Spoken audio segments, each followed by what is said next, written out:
A'udzu billahi minasyaitonir rajim. Bismillahirrahmanirrahim. Ya ayyuhalladzina amanu qu anfusakum wa ahlikum nara. Shadaqallahul azim.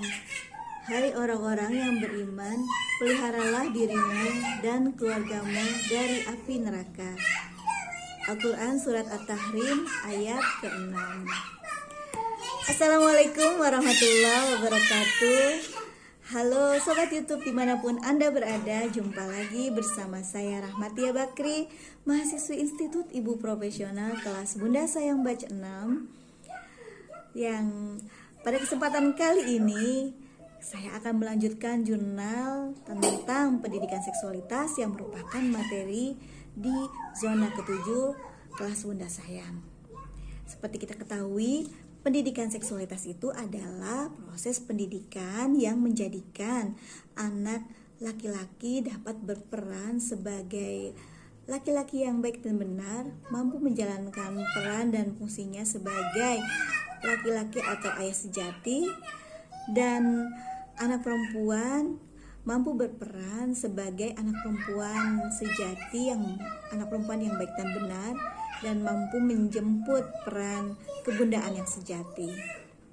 Nah, pendidikan seksualitas ini seperti yang pernah dijelaskan di video sebelumnya, kalau pendidikan seksualitas ini termasuk di dalamnya adalah mengetahui bentuk lahiriah atau organ fisik yang berbeda antara laki-laki dan perempuan, juga bagaimana laki-laki dan perempuan berpikir, berasa, dan bersikap dan berperilaku sebagai laki-laki atau sebagai perempuan.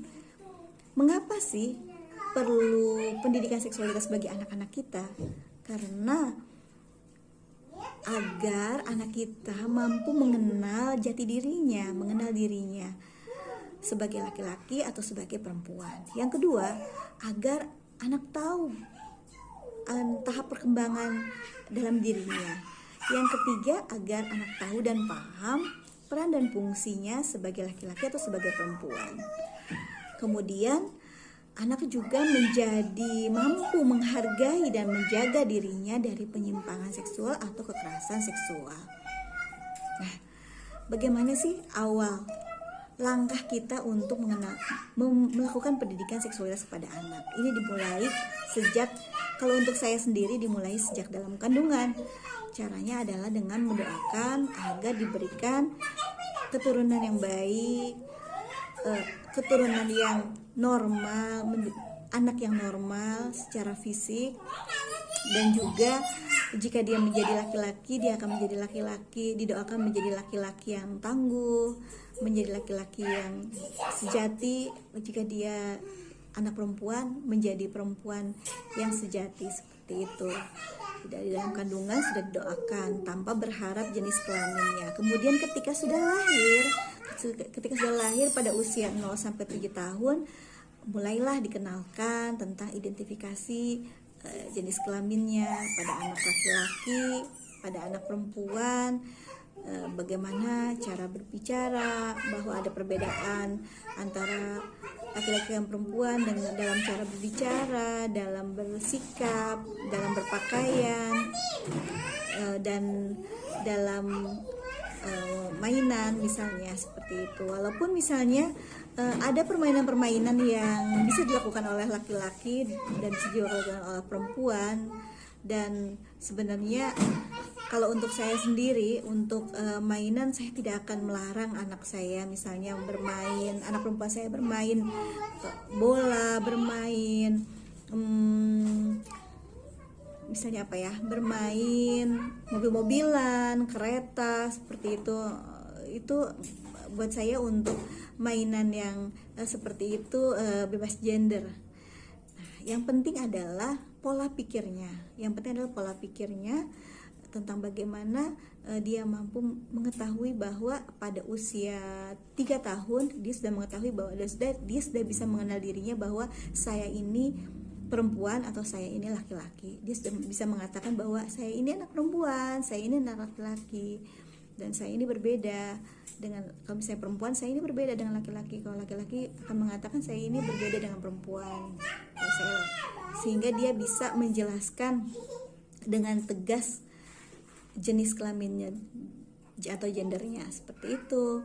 Nah, pada usia 7 sampai 14 tahun adalah penguatan identifikasi jenis kelamin. Dan perlu diperhatikan pada usia 7 tahun ini kan sudah ada perintah sholat. Jadi buat saya, dalam pengalaman saya, pada usia 7 tahun ini anak mulai dikenalkan pada untuk taharahnya sudah harus tuntas, seperti itu. Sudah harus tuntas bagaimana membersihkan kemaluannya dengan bersih, karena ada perintah melakukan sholat walaupun baru dilatih, baru diajarkan. Nah, ketika usia menjelang 10 tahun, bab toharo ini harus benar-benar sudah tuntas, bagaimana membersihkan organ intim, membersihkan alat kelamin baik laki-laki maupun perempuan, agar tidak ada najis yang melekat pada organ tersebut, organ fisik tersebut, sehingga sholatnya ketika usia 10 tahun, karena sudah menjadi kewajiban, sholat itu sudah dibebankan kepada anak, jadi harus sudah tuntas nih, bab toharohnya benar-benar sudah tuntas, tidak ada najis yang melekat pada organ, pada tubuh anak kita ketika sholat.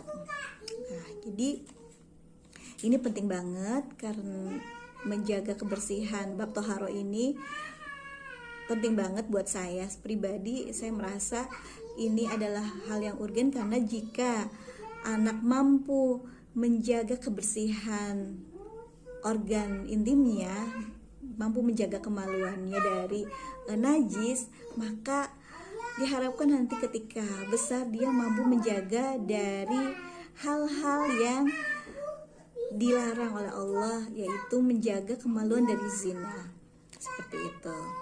Nah, jadi pada usia selanjutnya, pada usia 10 sampai 14 tahun, di sini adalah masa-masa kemungkinan besar anak-anak mengalami balik.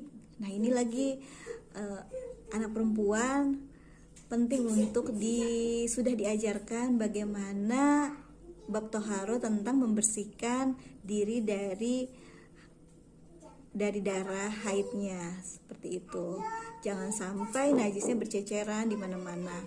Ini menjadi concern saya sejak usia anak saya berusia 10 tahun. Yang pertama itu ya berusia 16 tahun sekarang, itu memang sudah saya ajarkan bagaimana kalau misalnya nanti kamu haid. Nah, itu sudah mulai saya jelaskan, dan memang waktu usia 7 tahunan gitu juga dia sudah bertanya gitu, ketika saya haid dia sudah tahu, ini apa mama, kenapa haid, oh iya. Nah, itu sudah mulai dikenalkan juga sebetulnya, tapi hanya selintas saja dan ringan-ringan saja. Tapi ketika usia 10 tahun itu sudah mulai dikenalkan dengan pentingnya toharo, pentingnya membersihkan diri dari najis darah haid. Dan juga pada anak laki-laki diajarkan, anak laki-laki saya satu-satunya berusia 12 tahun sekarang, itu juga diajarkannya sejak usia 10 tahun tentang bagaimana membersihkan diri mandi wajib kalau misalnya kamu mengalami mimpi basah, dan ciri-ciri mimpi basahnya pun diceritakan seperti itu.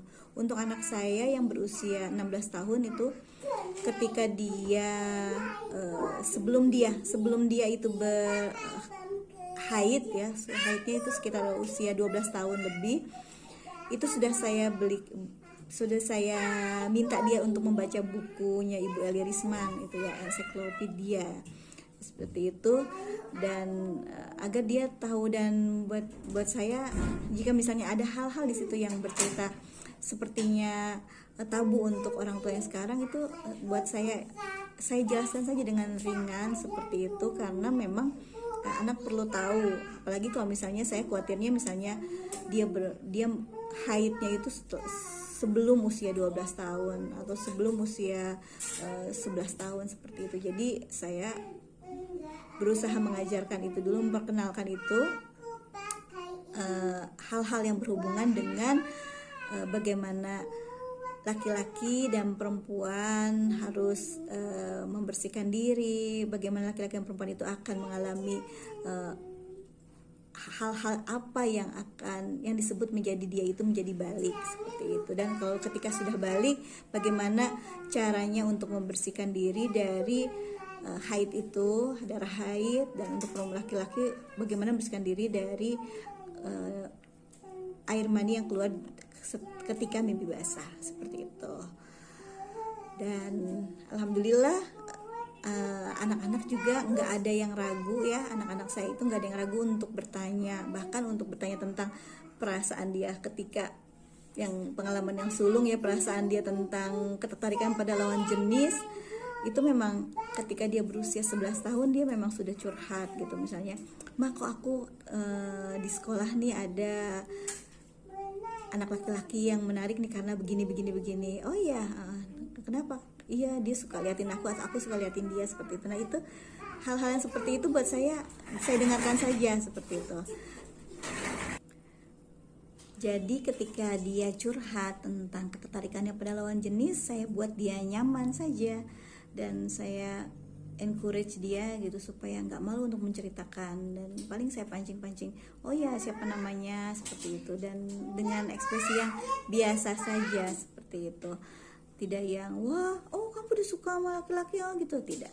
Kalau buat saya ini adalah masa yang sangat kritis bagaimana saya bersikap kepada anak yang mulai menunjukkan ketertarikan pada lawan jenis sehingga dia tidak menjadi alergi terhadap laki-laki dan juga tidak menjadi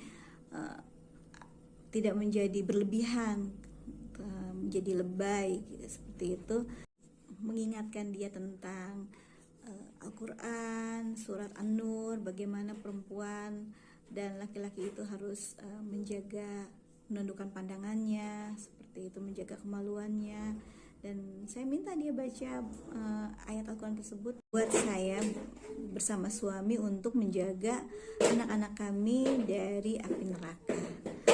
Mungkin itu dulu ya sharing dari saya di jurnal hari ketiga materi pendidikan seksualitas di zona 7 kelas Bunda Sayang. Nanti kita akan berjumpa lagi insyaallah bismillah pada video berikutnya. Oke, sampai jumpa. Billahi taufiq wal hidayah. Wassalamualaikum warahmatullahi wabarakatuh.